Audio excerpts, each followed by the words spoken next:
A job that pays $20 million a year, but you don't necessarily want to do it. It's called Moon Miner. The job itself is not tiring. You just need to monitor the mining trucks at the base until the energy tanks are full, then drive the trailer to retrieve the energy tanks, and finally use the transmitter to send the energy tanks back to the Earth. And then the day is done. Why do you think not many people want to do such an easy job? That's because not many people can stand the loneliness. You need to work here for at least 3 years before you can go home. During the 3 years, there are no co-workers or friends, and the only companion is a robot butler who takes care of the staff's food and clothing. David is a current employee here and he applied for the job with a desire for a better life. In order to make life less boring, he created his own set of 3 rules to relieve boredom. First, talk to yourself and your friends. Second, grow flowers and plants. And third, learn to sculpt and think of your hometown. With his strong will and rationalization, he lives a full life every day. With only 2 weeks left before his contract expires, he can't wait to return to Earth to be with his wife and daughter. Of course, his wife couldn't help but want him to go back.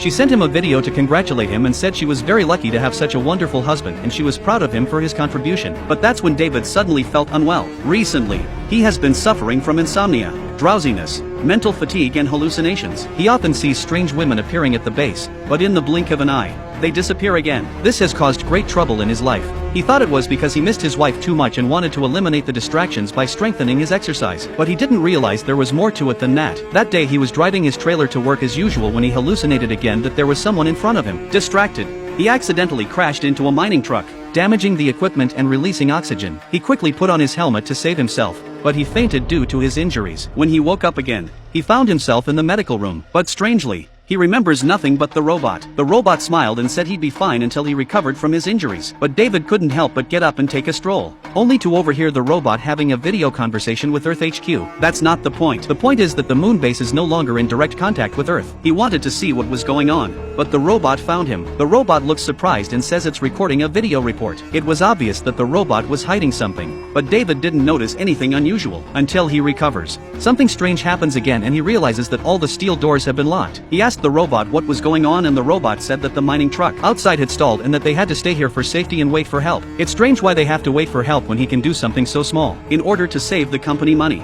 David asked to be sent out for repairs, but he didn't realize that the head office rejected the request for safety reasons and asked him to wait for help. Considering the company's strange behavior and the abnormalities in the past few days, it's obvious that something is not simple. In order to get out of the building, David had to sabotage it. He pried open the panel and cut the ventilation pipe. The robot rushed to the maintenance and took this opportunity to lie that a meteorite may have hit the base. In order to be safe, he had to go out and check it now or the base would be destroyed. The robot opened the door and David was able to get out. Without delay, he drove the trailer to the mine to check out the situation, but what he saw in front of him made his jaw drop.